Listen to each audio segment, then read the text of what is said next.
Good morning students. कल हमने GST का बेसिक पढ़ा था लेक्चर 1 में। आज हम उसका क्वेश्चन भी करेंगे और थोड़ा सा एक पॉइंट जो हमारा बीच में रह गया है मैं उसे डिस्कस कर रही हूँ। पहले following goods and services are exempt GST. ये आपके कल के नोट्स की पीडीएफ में ही गिवन है कि वो गुड्स और सर्विसेज जिन पे जीएसटी नहीं लगता वो एग्जेम्प्ट हैं। कौन कौन सी हैं? Payment of wages and salaries. ये आपको ध्यान रखना है कि जब भी आप खर्चों की एंट्रीज बनाते हो तो आप इनपुट जीएसटी डेबिट कर लेते हो, ठीक है। लेकिन आपको ध्यान रखना है वेज और सैलरीज जब हम अपने एम्प्लॉयज़ या लेबर को वेजेस देते हैं तो जीएसटी नहीं लगेगा। Supply of services to government और to the embassies of other countries. जब आप गवर्नमेंट को कुछ सप्लाई करते हो, कोई सर्विसेज देते हो या दूसरी कंट्रीज़ के एम्बेसीज जो होते हैं जो हमारी कंट्री में इस्टेब्लिश होते हैं, वहाँ जो सप्लाई होती है उन पे भी जीएसटी नहीं लगेगा।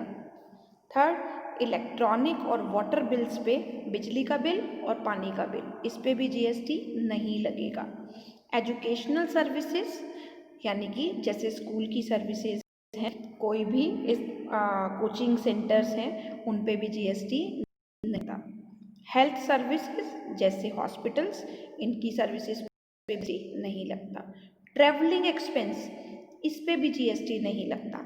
और इंटरेस्ट, जो भी आप इंटरेस्ट पे करते हो जैसे लोन पे, तो उस पे भी आपको जीएसटी पे नहीं करना, ठीक है। रिमेंबर, जिनके पास भी पुरानी बुक है उसमें ये आइटम्स कम दी हुई हैं, कुछ प्रोविजंस अमेंड हुई हैं जीएसटी की, इसलिए ये पॉइंट्स आप अपने नोट से ही पढ़ना। न्यू बुक है तो उसमें से पढ़ लो। क्लियर? और ये रेवन्यू एक्सपेंस आ गया, सैलरीज की एंट्री आ गई, इंटरेस्ट की एंट्री आ गई, वाटर बिल या बिजली का बिल आ गया, तो उस पर हमने जीएसटी नहीं लगाना। ओके, क्वेश्चन डिस्कस करते हैं। अब आज हमने इंटरस्टेट सेल का क्वेश्चन करना है। कल हमने इसकी एंट्रीज की थी। Interstate means with in the state, एक ही स्टेट की बाउंड्री लाइन के अंदर जब आप बाइंग सेलिंग करते हो तो एंट्रीज कैसे होंगी। सबसे पहले इलस 1 बना रही हूँ। Pass entries in the books of Ashok brothers assuming that transactions have been entered within the state of Bihar and assuming CGST 6% and SGST also at the rate of 6%.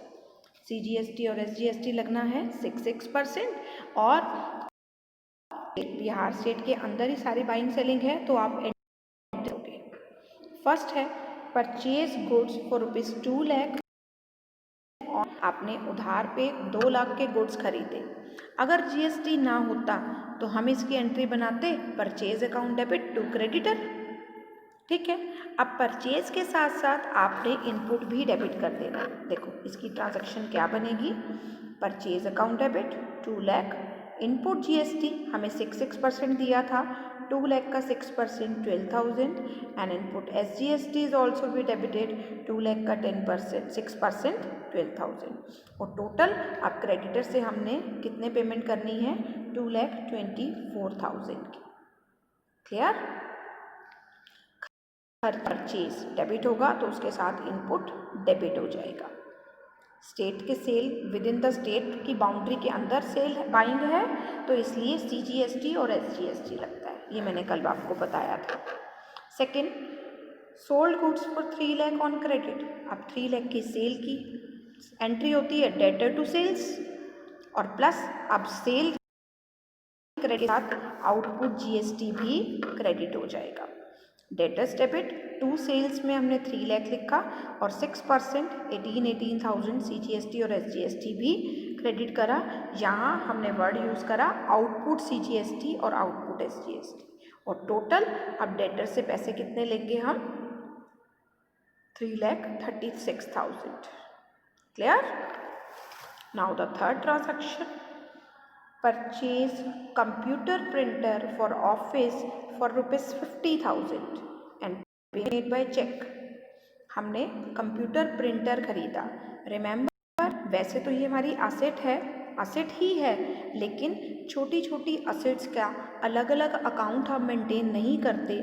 जैसे हमने फाइलें रखने के लिए कोई कैबिनेट खरीद लिया, अब ये कंप्यूटर का प्रिंटर खरीद लिया, इसके लिए हम एक वर्ड यूज़ करते हैं ऑफिस इक्विपमेंट।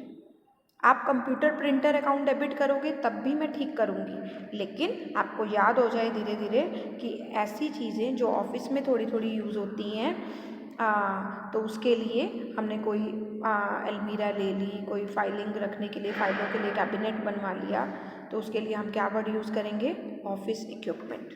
असेट खरीदी, पेमेंट चेक से हो रही है, क्या ट्रांजैक्शन बनेगी?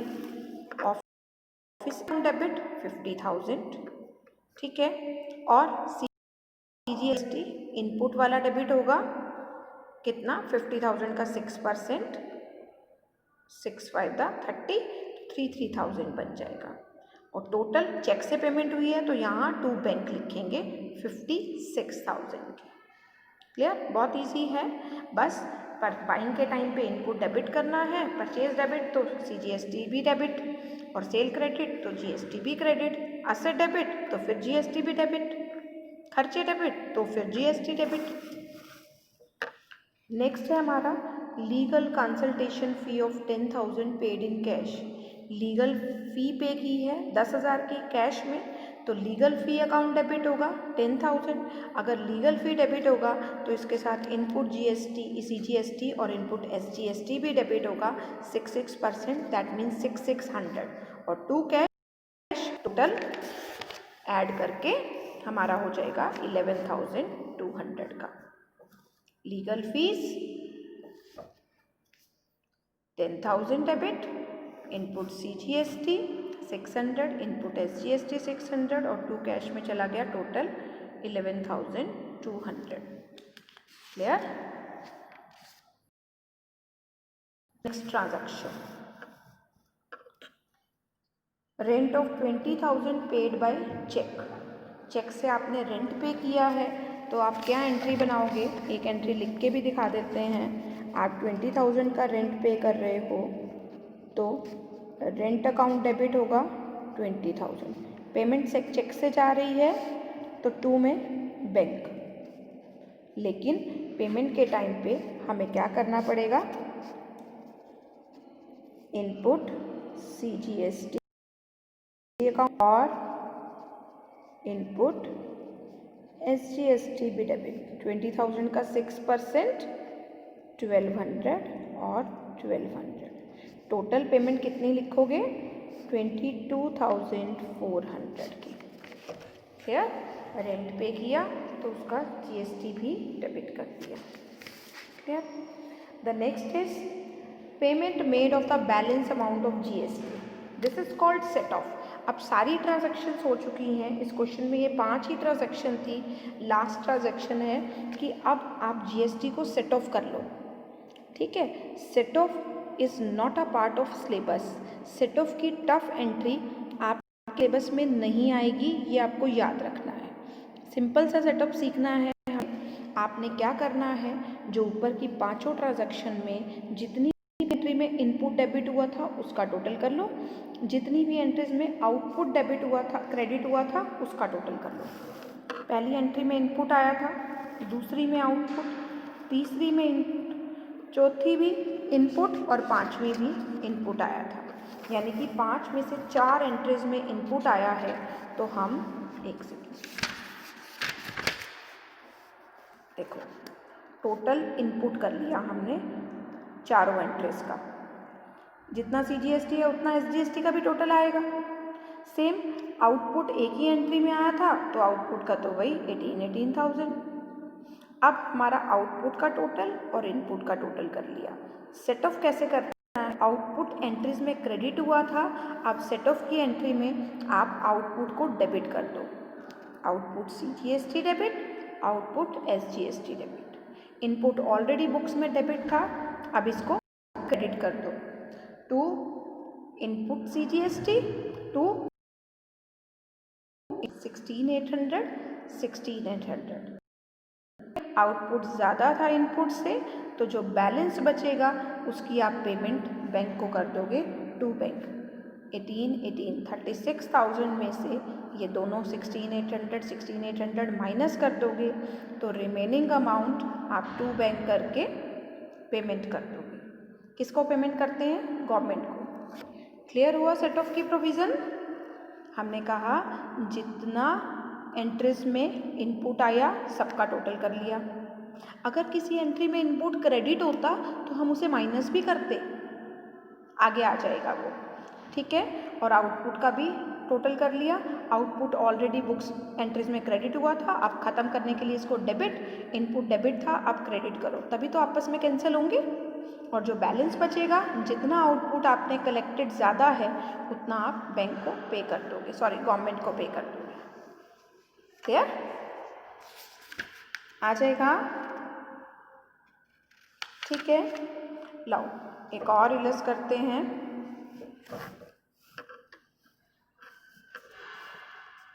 Enter the following transaction in the books of Lakshmi Traders, assuming that all transactions have taken place in the state of Rajasthan, assuming CGST at 9% and SGST at 9%। ठीक है, अब state of Rajasthan, ये भी intra state की बात कर रहा है, एक ही स्टेट के अंदर सारी एंट्रीज हो रही हैं, तो आपने 9% अब 6 नहीं है, अब दोनों SGST और CGST कितना है?